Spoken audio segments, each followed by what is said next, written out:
probably one of Hawks' most decisive wins thus far was against Burning Core on day Yeah. 2. But Burning Core, on the other hand, they win hard, but they lose hard as well. One thing about being a Burning Core fan is that you know you're always in for a game, one way or Mm. another. So saying that, oh, our best win has been against Burning Core, to me doesn't really say too much. If you can say that, oh, our best wins have been against Burning Core 3 times in a row at the end of the season, that's a whole different game. Because I think Burning Core, especially, kind of like gatekeepers a little bit this split here. They've Yeah. not been the cleanest team. I've said this before. They've got really good individual mechanics. And so if you want to make a real run at the playoffs here, for playoff contention, then I think you've got to beat Burning Core. And Hawks did it once. Yep. But that was day 2, and I think day 2 things were settled. Huge thing to note as well is day 2, Yuhi was still playing support. So now that Yuhi's gone back to AD carry and been doing great in that role, much better than Spring as well, I might add, I think this is a very different game that we have, and this is probably a much more accurate gauge of these teams. You know what I find interesting?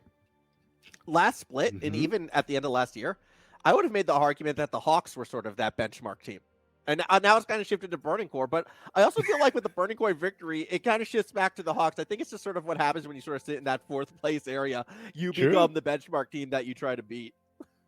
Fair enough. I mean, the Hawks were the benchmark team for most of spring. I remember being very high on this roster initially. And then same. I think everyone was. And then it was just kind of like, oh. But who knows? This could be, the roster starting to come to fruition. Again, cementing themselves as that number 3 team. Might not be, the top 2 that some of us were predicting them at, but it still is a step closer to it than where they were just, a couple months ago. Fair enough, right? You take what you can get. And hey, it's progress. And maybe this split, they do this. Hawks-Knicks split might be even better yet. Who knows? We'll see. For now, though, we should note that both junglers have started on the bot side of the map here. And Flawless actually outpacing a little bit since Black went for the full clear with those Krugs. And I'm curious to see if that actually pans out in terms of top side pressure as well, because we did touch on the fact that Ray Farkey is an absolutely massive carry, and he got the counter matchup in this case as well. Yeah, I mean, Ray Farkey on this game plan, we didn't talk about it too much during picks and bans, but I think it is something that's going to make itself very known, especially if this game does start to draw out a little bit longer. That's where I feel we'll really see this game playing shine. With that winning matchup, you should expect to see it accelerate. And it's kind of why, if you're the Hawks, you really need to make sure that that bot lane and maybe even that mid lane as well just have to go your way, because I just don't see a world right now where Ray Farkey actually struggles in this matchup unless, they're left on like a complete island and Blank spent all that time up there almost acting as a second support. At the moment, though, it does look like it's a full clear from Ray Farkey. Blank, though, is going to steal away that top side Scuttlebug. Yeah, and Ray Farkey should be safe. I mean, the wards came out. They know it was there when the Scryer's Bloom spotted them for Hawks, and the fact they didn't clear it does mean that Ray Farkey probably gets his island. So the big question now is, where does Blank go? And Blank has the highest kill participation. That was one of the stats we saw, 80+% in the game, in all of the LJL right now. But I feel like a lot of it hasn't necessarily been coming in the laning phase. Blank's highlight moments have been coming in the mid to late game when he engages 4 team fights here. So when you pick a Lee Sin, you do need to start getting those early ganks off. And where is Blank going to go? Mid lane is shoved really hard right now. I don't know if it's going to bounce anytime soon. Bot side, kind of equal here, but I expect to see some words coming out. There we go from Yuhi and Loser. Yeah, you don't want to ever force plays right now, and that's why I'm kind of thinking, lanes are starting to push in. Maybe that's where you look for the invades, but then you're against this Trundle and Flawless, and that's not always the safest direction to go either. So it's definitely going to be challenging Blank in this matchup, but that's sort of the chess battle that we were hoping to see between these two junglers. And again, it goes back to the idea that Blank so important for the Hawks, and it's why I love those targeted bans and the fact that they continued sort of through this pick and ban phase, that Blank is in a very awkward position if he's going to be that carry once more. It's why I really enjoyed the Burning Core draft. Fair enough. And Formula 1 does not simply invade a Trundle here. If anything, Trundle invades you. So yeah, Black doesn't really have that option. For now, though, Dasher doing an amazing job in this mid lane against Dice here. We do expect the Azir to win out early because he's ranged, but Dasher is abusing Dice, and we're already seeing a significant CS difference start to build up. Yes, it's only 4 right now, but the lane's not in a favorable state for Dice here, and I feel like Flawless needs to go and relieve Dice soon enough. Yeah, but that is when you can see Blank then be able to have a bit more, sort of map presence as soon as Dice is going to be bailed out. And you can even see with sort of the pathing back out, Yuhi even having a little peek at that mid lane Mhm. just in case, they might be needed right now. Dasher doing a fantastic job in drawing the eyes of Burning Core towards that mid lane. The question is, what will the Hawks then do with it? Nothing. Nothing. Mm, Unfortunately, not I yet. don't think. Not Yeah, yet. there's no real pressure to match just yet. There's no Herald, for example. Dragon is up and available potentially, but the base from Marble and Rhino meant that there wasn't a lot of pressure. Oh, grade Ooh, 6. Santa Shurima get dropped. Dice actually forced to burn that flash, and that's going to be more pressure now in that mid lane. To be honest, I actually expected the return Shurima shuffle from Dice there, but did not actually hijack the Emperor's Divide, so wasn't able to push Blank and dash away, had to expend the flash instead. And now Dice is vulnerable, and Lee Sin's really good at dives as well when you're low on health. So Blank could always just sit around, look for that regank if he wants. Instead, has gone back to his jungle farming. And if anything, I expect to see Dice just reset, TP right back into that mid lane. Yeah, I mean that has to be the play for Dice, but without that flash available, again, it means that there's going to be more pressure. I feel on that mid lane and more eyes towards it. And True. this is where I want to see Plank start to maybe put some pressure on those side lanes or start looking towards that dragon. The point is, you're having control over the middle of the map right now. You have an aggressive jungler in Lee Sin. This is when I would want to see that kind of put into use. And I know invading against a Trundle is sort of a sketchy sort of play, but if you know the Trundle's always going to be hovering around that mid lane, it gives you more earnest to sort of take a few more risks. Yeah, and if anything, actually, I think you could afford to try and go for that 2v2, especially if Dasher can get Dice that low in the 1v1 again here. Two is better than one in terms of kills, right? You take those Yeah. as that least. And for now, though, we do see Black, kind of still hovering, trying to decide where you want to go. Do you want to go mid or do you want to go bot here? And bot side has pretty solid ward situation from Yuhi and Loser. I feel like if you want to gank that lane, you kind of got to gank it soon because we're going to see that the sixes hit soon. And once Devour comes up for Loser, it's so much harder to try and punish that bot side. Yeah, I mean, we really haven't seen too much action down on that bot side because I think Loser has been doing a fantastic job just keeping the vision under control there. Every time I look down below, there'd be multiple sort of red dots in that river, in the tri-bush as well. There just hasn't been an avenue for Blink to kind of get through that bot side undetected, at least not yet. And I think that's one of the reasons why we haven't seen too much of that dragon pressure just yet. But realistically, we haven't seen too much pressure from either team so far at this stage of the game. A very passive affair, especially considering what we saw in game number 1 this evening. I'm gonna be honest, I was a little disappointed. The Hawks have the second highest goal difference at 15 of all teams, and Burning Core is the third highest. So I was expecting to see these guys have early action. Burning Core especially has the highest first blood rate, 75% first blood. So if anybody's gonna cause something to happen, you know what? My money's on Burning Core right now. I mean, What? between these two teams, yes, I still go back to Axis as the team to kind of just force something to happen early, which we did see, might I add, but not necessarily a good thing. Either way, Dice now has the ability to drop a Gnar as Fallish is going to flash in, steal away the Herald, but that is going to prop the fight. First blood does go to Flawless. Dice gets a re-engage onto Blank, and the Hawks just look limp in this exchange. Ray Farkey and Flawless should be able to chase Dasher to flash over the wall. Terrible fight for the team in blue. Okay, there we go. There's the action we were waiting for. Formal and first blood once again to Burning Core there. Yeah, definitely a lot of questions I have unanswered after watching that particular series of play there. We had said that Dasher Blank might be able to win the 2v2, but it relies very heavily on Dasher getting initial poke down, and they're not. Everybody's coming in full health to this particular fight here. I'm not even sure if Kinatsu managed to shop before this particular fight here, and because we are seeing Hawks be the one to tank up the Herald here, they're in a rougher position. Considering Kinatsu's in mega form, he's incredibly squishy here. So not only do they end up losing the Herald off of Flawless going flashing into the middle of the enemy team, but then they just lose 2 kills after that. Everything's backfiring, and now it's Burning Core's game to win when I already think they have a better drop. They're in perfect position for the rest of this game.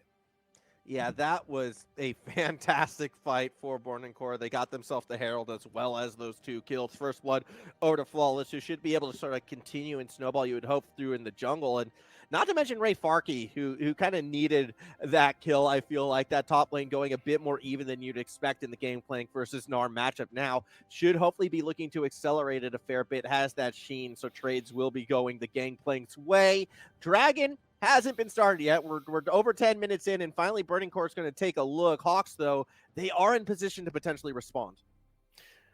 I don't know if Burning Core need to be so scared for Hawks. I feel like in equal numbers at this point, they're still fine, but they're playing respectfully. And I don't think the win con for Burning Hawks is dragon stacking anymore, or well, ever has been dragon stacking. So they're okay, kind of giving that up. I do want to kind of touch on that top side a little bit because for GP Gnar, the way that matchup goes is Gnar actually is supposed to win out earlier on, just because you are ranged into GP, and so GP has to burn mana to try and match your range advantage. If you're even, come that 15-minute mark, you're winning as GP here. So it feels like a win harder moment when you get the kill and the assist on Ray Farkey. That's it. Kanatsu has somehow found an advantage in CS since that fight happened. At that Herald fight, they were pretty much dead even here. And now he's up almost, 15 CS here? Let's call it 12 because there's some minions to be claimed by Ray Farkey. I think that has to do a little bit with the jungle positioning, whereas Ray Farkey has been a bit more aggressive whenever Flawless has been on the top side of the map. But for the past, couple waves, we've seen Flawless down here on that bot side, sort of prepping this dragon that still isn't going to get started. So a bit of a dragon dance, and eventually he gets left alone after the vision is cleared. Burning Core not willing to fight there. Ooh. Oh, Emperor's Defy didn't really work out that time for Dasher. He is going to be able to shuffle their way to safety, but that was a key ultimate blown. Yeah, I need a replay on that because I think Dice just abducted through it to kind of deny away that knockback. And if that's the case, that's really well played from Dice. I mean, we know Dice is probably one of the premier Silas players here in the LJL, and it's mechanics like that kind of shows why. Ooh, Blank gets behind Ray Farkey, and all of a sudden this Gangplank in a bit of trouble. Nard into the wall will go down, and that's going to be a kill much, much needed for Blank at this stage. Response, though, Rift Herald dropped in the mid lane, a lot of plating, and a dragon as well going Burning Core's way. Yeah, Kanatsu has TP if the Hawks want to try and contest this, but no, they're just going for the plates on that bot side. Instead, really well played from Burning Core to kind of salvage that situation. And I think they were paying a lot of respect to Blank on that dragon play there. The moment Blank showed up top lane, sure, Ray Farkey was dead, but you could see Burning Core immediately were just like, okay, guys, just do dragon. We should have done dragon before already. Yeah, it's interesting because normally you see sort of the top lane play in response to the team taking the dragon, not the dragon play in response to a team taking the top lane, especially when it comes to that first dragon. Yet here we are right now as Marble has to be a little bit careful. Is going to be able to sort of jump to safety right now. More farm going to be going to the Starving Senna lane. Again, you'd sort of expect Marble to kind of have the CS advantage, at least through that early and mid game down in the bot side, but neither bot lane has been that effective so far in this game. They've kind of just been, keeping the peace, shaking hands, and farming away down below. Out of all the LJL bot lanes here for me, I feel like Marble, Rhina, and Yuhi Loser are not generally considered the big carries in general. That's it. I think Yuhi's been doing a lot better here, and Marble in this game will have to do a lot better because when I'm looking at Hawk scaling right here, you've got Zeri, you've got Azir. Kanatsu's not going to be the big lady in carry, neither is Blank. So for Marble right now, quiet early game, that's fine. You've got the Zeri, you'll scale up, and then mid to late game, that's when I'm really going to be watching Marble and judging on his mechanics and performance there. Yeah, I mean, Marble, correct me if I'm wrong on this one, but I'm pretty sure Marble has like the lowest kill participation and just like lowest kills in general out of all the bot laners right now in the LJL. I'd have to double check that production if you want to check that. I mean, league-wise, they've been okay statistically, but I could be wrong carries, on that. Don't quote me on that one, but I'm pretty sure that was the case at least like a week ago. Either way, Loser just walked into the wrong side of town, and that's going to be a pretty easy kill picked up for the Hawks. As Engage with Dice makes contact, Marble avoids the snare. Okay, I was gonna say about that bot side. You say that's the wrong side of town, but that's Loser's side of the map. That mid lane continuing to put pressure down below. Hawks gonna roam up more towards that top side, I should say. Dasher will go ahead and collect that bot side tower as the Herald does get started up upon. And you can see Burning Core, again, with a lot of the focus on that bot side of the map, should be able to pick up this Herald for free. Yeah, Hawks answering back with that turret, though, on the bot side. It's actually the first turret of the game here. So For the Hawks, you know what? It's an interesting sort of debate whether it's better to go for Herald or not. I would always argue that taking a turret is better than taking the Herald because you take the Herald in order to take turrets, normally speaking, here. So I think Hawks actually going to be happy with that trade. Still kind of ahead of the curve for now, and it feels like that early advantage that Burning Core has built up here, Formal, starting to stall out a little bit. Yeah, it's starting to slow down, and again, I don't think it's the worst case scenario again for Burning Core. I'm looking at that bot lane. I'm looking at Ray Farkey in the top lane and how they need a bit of time to really get going until they hit that full strength. However, the fact that they had a lead and they've kind of let it slip away, it's always going to be a little bit disconcerting, but we are sort of hitting that stage of the game where the Hawks really should be at their strength, like at their strongest. And at this stage, I kind of feel like it's up to the Hawks to really take control of the game, which to their credit, we are seeing. Bot tower went down, rotate that pressure up to the top side. That's where Blank shows up. That top tower is going to go down as well. This should be the Hawks now trying to get and hold this advantage for as long as possible. Yeah, exactly. They're speeding up the pace of the game here. As soon as the mythics start to come through, you're talking about GP starting to come online. Well, they go and punish that here. Now, Burning Core are able to break the mid outer, which is debatably more valuable here. Kanatsu about to walk into Flawless. Oh boy. Well, remember before when we saw Loser walk to the wrong bush? Well, this time we're going to see Kanatsu do something similar. Dice on that hunt is going to flash for it. Nars the Gnar into the wall, and that will be enough to secure the kill. Yeah, unfortunately, Kanatsu just not able to land the skill shots necessary to keep them off of that. And now suddenly Hawks, who wanted to play that good tempo game, they move up to that top side a minute and a half, 2 minutes before you get that pressure. Ideally, then you kind of rotate to that bot side. Burning Core has to answer top. All of that gets disrupted because of that kill onto Kanatsu. And now they have to be careful in going into your own jungle at this bot half the map because there's a numbers advantage for Burning Core, and Burning Core gets to set up vision instead, gets to be first one to this dragon. That said, though, I have to kind of point out what Dasher has been able to do on the top side. Hold the thought, though, because Blank and Reyna have walked into another awkward bush. This time, though, they're able to escape. But yeah, look at the top side right now. Dasher actually doing a very good job in bullying Ray Farkey up in the sideline. Yeah, both of them, they have the TPs. They're ready to join the rest of the team here.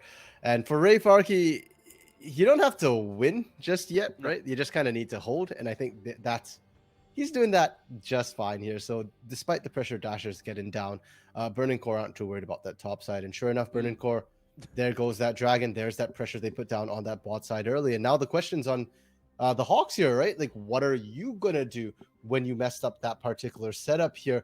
Are you able to find anything? The wave states aren't great, and I would have ideally liked to see Hawks try and push on that top side with the numbers advantage, right? The moment you give up that dragon, you just need to rotate top. Instead, they can't find anything, and we're still at that equilibrium point, Formal. Neither team really bursting forward to a winning position.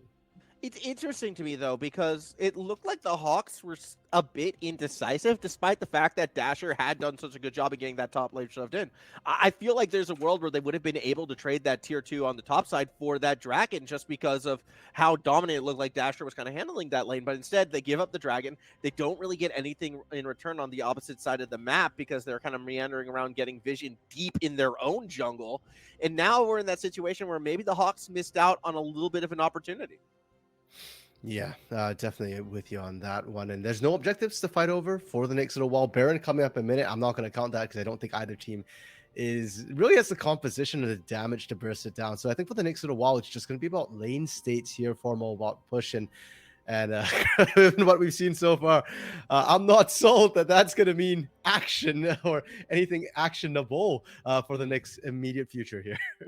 Yeah, I'm look, there's a part of me that's worried right now, okay? Nothing to fight for, let's fight. I feel like that almost did happen on that top side. I feel like it still might. Sometimes LJL gets a little bit wacky, right? So hopefully these teams, though, can just keep these lane states, as stable as possible. Maybe get one in your advantage. Again, with those warp gates in place, it's very easy for people to get back into the lane, not really miss out on many waves at all. So more incentive to keep things straight, or we're going to get a pick play onto Blank, who's just going to jump out to safety, and Burning Core, fortunately, do not overextend. Okay, I said this earlier, but with Lee Sin versus Trundle, Lee Sin needs to hug walls, basically. If there's a wall, Lee Sin's mobile. If there's no wall, he gets run down. Blank got incredibly lucky. There was a very, very thick wall there because he should have died otherwise. You know what? And I'm happy for Burning Core. They made action happen. It didn't result in a kill formal, but it's more action than I was expecting for the next couple of minutes. Yeah, I mean, that was a pretty safe setup as well, just with the control that they had in the mid lane. They just had to look down and say, hey, if blank happens to go this way, you know, we might be able to make something happen. It doesn't happen straight away in the way that they would like. They're able to back away, play it safe, and now the Hawks are actually looking for a little bit of revenge. Ray Farkey, I think, may have sussed it out. Doesn't matter. Quickening was used. Ray Farkey will burn Flash almost immediately after eating the orange. TPs? Teleport's now coming in. We're fighting with no objectives. It's happening as Table go down one apiece. All of a sudden, Kanatsu is going to try to run away. Flawless in that front line. Avoids the Sharima shuffle. Dice did get caught up in it, but now Flawless can re-engage, but just immediately gets eaten. Has to flash out. Dasher left alone with Dice will fall as well, just in time for Yuhi and Loser to arrive. But the damage has already been done. The Hawks, they got decimated once again. Yo, did someone order an Uber? Because Dasher just delivered and not in a good way. Kanatsu kind of got killed by that by the Emperor's Divide because it kind of gap closed for Burning Core there. And I don't know why formal that particular series of events happened. Did it have to happen? No, but it did, and I'm glad for it here. It's sort of the play and counterplay, right? It's Hawks looking to try and find the catch onto Burning Core. Burning Core don't know that the numbers the advantage is hidden from them, and they force this play. It looks good initially, but the problem is that Ray Farkey is tanky enough that they don't get the kill. And not only that, but even in this 2v3, Ray Farkey actually finds the first kill onto Rhina. And the moment that happens, you kind of know that, well, Hawks aren't in a good position here anymore. Your initial burst kind of didn't come through. And then, yeah, there you go. That's Dasher just delivering Dice into the back line. It's kind of brutal to watch. And from here on out, I'm just worried because it feels like Blank's past his best buy date on this Lee Sin. He doesn't have enough damage to kill people. Even with insects here, you need both Dasher and Marble there to actually be effective for that delivery. I'm still trying to figure out what the Hawks get if they win that fight. Like, that's where my brain's at right now, as we see another Emperor survive onto Ray Farkey, who's able to drop the barrels over the wall and start getting some autos through. Doesn't matter. Dasher's going to win that trade before Dice arrives to the scene to make that a 1-for-1. Baron has a little peek at it, but more importantly, so does that portal to try and block away any of Blank's escapes. Oh, the timing. Absolutely perfect. Flawless goes over. So too does Blank. And, well, Baron not going to be started just yet. Yeah, trading top for mid, that's an equivalent trade. Neither team comfortable with it here. Kanatsu still pushing bot side, and you need to push harder if you're Kanatsu right now. You need to take advantage of this because Burning Core are grouped up. They're going to have inside track in the mid lane. They're going to have inside track on this dragon here. And Kanatsu actually mega right now. So Hawks can't even contest this. This is potential sole point. Yeah, and I mean, I don't really see the Hawks throwing it away right now because, there's objectives to play for, so the Hawks won't be forcing any fights this time around as Burning Core does lock it in. Dice, though, is going to walk right into Kanatsu, and with Loser there, gets the slow, nice little snare over the wall, but no follow-up this time. Burning Core playing really, really patiently. I'm laughing so hard right now, Formal, because Hawks, I think Hawks is playing the better macro game. If you look at wave states, especially on the side lanes, Hawks are pushed up almost constantly here, right? The bot side, Kanatsu was pushing that. Top side, the massive wave from Dasher. Even though Dasher did die, Dice didn't actually really trim that wave or anything, so that was pushed up. But then when it comes to sort of the micro decision-making or the actual theater of war, so many questions, right? Like Kanatsu walking into a push. They were at Dragon. Yeah. As a team, you collectively made the call. Hey, guys, we aren't going to fight this. And Kanatsu's just like, okay, guys, got it. I'm just going to take a walk. What? He's so lucky he didn't die there. Yeah, I thought for sure that was going to be an easy pickup for Burning Core. And Hawks should be a little bit grateful. Losing Kanatsu there could have been the Baron. It could have been a rough time moving forward. Instead, however, the game, once again, the pace of it slowing down a little bit at this stage. Both teams just kind of playing that vision game, trying to find their opportunities. And Burning Core thinks they might see one on that top side right now. Dasher is going to try to get that last piece of farm, and in the end, Flawless decides to back away. Yeah, he still has his auto turret, so it's not that dangerous. Flash about to come back up for Dasher. And now in 5 minutes time here, Formal, there's no more waiting around anymore because at that point, Burning Core have potential Hextech Soul, and Hextech Soul is still the highest win rate soul of all souls. It allows you to gap close, to catch up to people, and Baron will be on the table. So at that point, Hawks have to fight. You cannot be giving those up for free anymore. Yeah, we'll see if they're going to go ahead, though, and again, almost get caught out beforehand. Dice just clearing that vision. Has to be mindful of this bush right now and doesn't step towards it. Actually walks away to clear out more vision. Blink and Dasher waiting, hoping Dice goes down below. Does not this time around, so that will cause the Hawks to slowly advance forward. Now they're going to be the team walking into vision right here, and no fight to be had. Either team recognizing that, hey, losing right now, probably not worth forcing anything. Or they're going to go, oh, well, there's a board there. No, just vision for now. I mean, the indicator to watch is Marble. Marble and Dasher both need to be present for Hawks to actually try and do this. Now, Formal production has done us a favor, and they have pulled up kill participation for Marble, 78.8%. So okay, so it's high. Actually doing pretty decently so far. Not this game though. 0-0-0 has not had any kill participation thus far. Yeah, not every game can be perfect, and I think I may have gotten Marble confused with another play. So my apologies to Marble and all of Marble's fans out there. I didn't mean to flame recklessly, but within the context of this game, dreadful kill It's participation. And in which case, I am lighting the oven right now to continue to grill. As it stands, more death bushes being set up, more patient gameplay. Burning Core, they walked into one in the past. This time, though, multiple members, and it's not Loser who's leading the charge. And yeah, they're just going to stay in their own jungle. Don't need to risk vision if they don't know where the enemies are, and it's all good in the hood. 2 more minutes. As a Burning Core fan, Echo KO must be so happy right now. This is not how Burning Core generally plays. This has probably been the most measured I think we've seen Burning Core all split long. Like we said, they either win hard or lose hard. This is kind of neither. 27 minutes in almost right now, and Burning Core have not been playing recklessly. And we've touched on their skilling before, right? They've got 3 skilling lanes. Senna skills infinitely, technically. Silas skills pretty well. Azir probably outskills the Silas a little bit, but we've seen Dice play this champion. He's really good at finding access to the backlines. And Ray Farkey's GP. This one's terrifying. Trinity Force completed. Collector completed. And what I'm going to assume is probably going to be a Lord Doms soon to come through. And once that gets completed here, well, we've seen Ray Farkey barrel chains before. I don't see a tank on the side of Hawks, so I wouldn't be surprised if we see, double, triples just popping off from barrels alone. Yeah, I actually am getting very concerned because I'm watching at the moment Ray Farkey backing, and I want to see if this item has been completed because the components are already there. Can you piece it together? Yes, you can. This fight for the next dragon now is going to have an online Ray Farkey, a online Dice.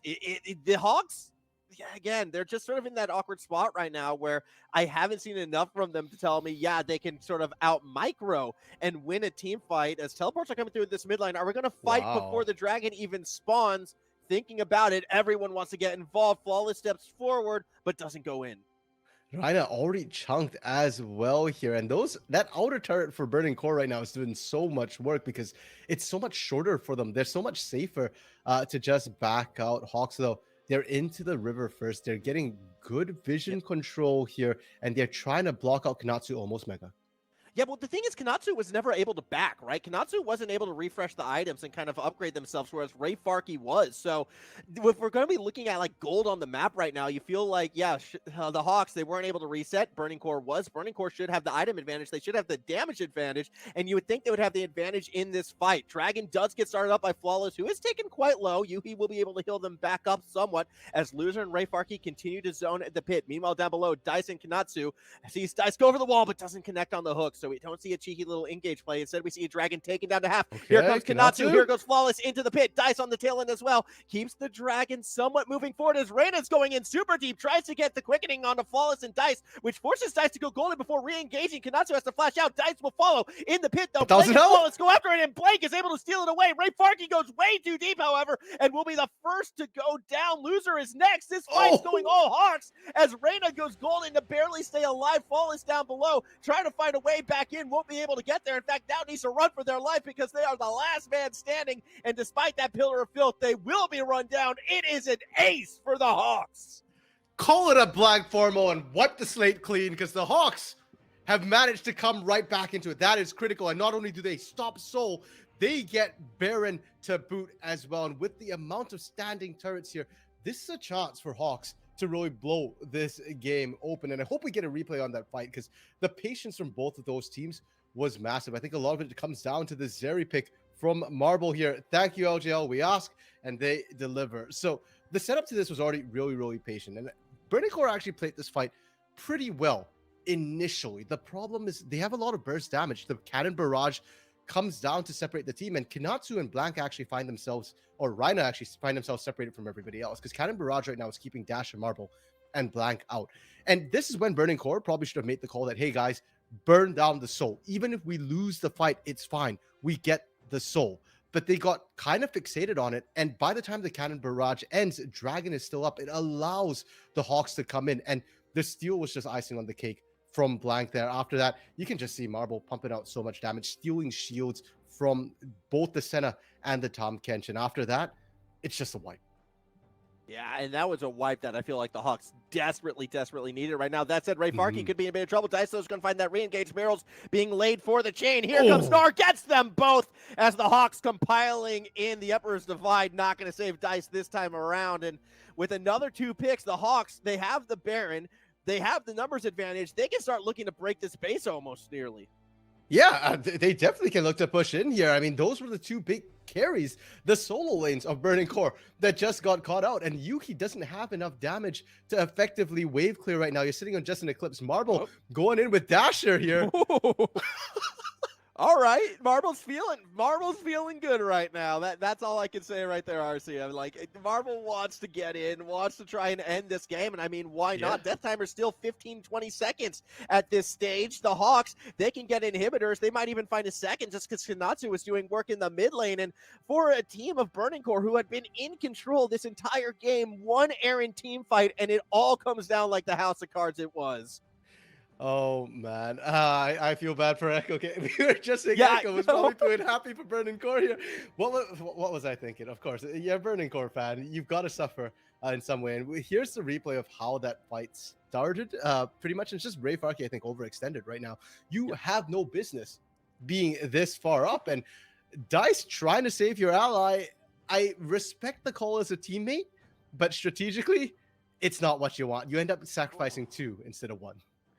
Yeah, that 2-man Gnar was big out of Kanatsu right there. And unfortunately for Burning Core, look, I'm starting to understand now how the Burning Core fans must feel. Why the mental is shattered in situations like this, because everything can be going so well in just one moment. And again, it's a team that feels like they're, just unable to really get that consistency. Usually it's in between games they're looking really good or really bad, but this has just been within this game itself. Sometimes they look really good and really bad, and I'm not sure if that's better or worse. What I do know, however, is here come the Hawks, still with Baron empowered minions, knocking through that top side. They're going to get their 3rd and final inhibitor, and now Burning Core, this has got to be their stand. They cannot let this siege last too long. However, Flawless is already taken down quite low, and as soon as Flawless goes to reset, that could be the opening the Hawks need. Keep your eyes on the engage tools right now. Dice does have Gnar and can use it. Supers coming in as well in about maybe 15-20 seconds here. The double supers will be coming in. So for Burning Core, they got to make a stand, but they're fast running out of legs to make it work. Ooh, Dice almost caught out right there. Blank thinking about trying to make the play. Kanatsu on the other end, though, kind of left alone with you. He actually is taken quite low, is able to jump back, but that was a good chunk of damage done to the health. Meanwhile, Super's in the base, starting to get ever closer to that lower Nexus tower. Look at just the 2 autos from Marble and what it does. Nat will take down the first Nexus tower as the siege continues along. Flawless looking for the engage. Pillar of Filth used, sidestepping a bit of damage, gets a snare on Kanatsu, but it's not going to be enough for Thornton all in. Not just yet. That burst, though, might, as now Burning Core looks to chase the Hawks out of the base. Oh my goodness, the Dragon's Rage already used here. They don't have enough disengage, but double supers are in the base, and Burning Core need to turn back. You can't keep chasing right here. The other Nexus turret almost dropped. It's going to be all right. It looks like they were able to get back just in time, yet here is a new problem. That next Dragon, unfortunately for Burning Core, they cannot afford to contest it. So again, they're going to be denied that Dragon Soul. I'll give them a little bit of an excuse, though. They do only have 1 structure standing outside of that Nexus. Yeah, they got bigger fish to fry right now. And to be fair, that's only Hawk's 2nd Dragon here. So Burning Core really don't care about the Dragon. They have staved off disaster formal, and they're still in the game. I hesitate to say they're in it to win it, but they're still in it somehow here. And Hawks here, they get to go back. They get to spend their gold. It's not quite a 10K gold lead. And Burning Core, you know what? We've already seen Ray Farkey. That was one barrel which chunked and forced out multiple members. So Burning Core still have an avenue. It's called Ray Farkey. Yeah, I think Ray Farkey has to be the focal point for the Hawks. They need to make sure that that barrel chain does not happen, and they should and then win any sort of ensuing fight. As it stands right now, they survived the first siege. Can they survive the second? No Baron buff this time, but a lot more super minions in the base. Blank trying to find a way and has that ward. Is going to go for it. Gets the Dragon's Kick straight into Kanatsu, but it doesn't really find any kills that they need. The Emperor's Divide, however, completely breaks Burning Core into pieces, and that's going to do it for this game. The Hawks, they win with a flurry of momentum straight through the mid-game till the end. My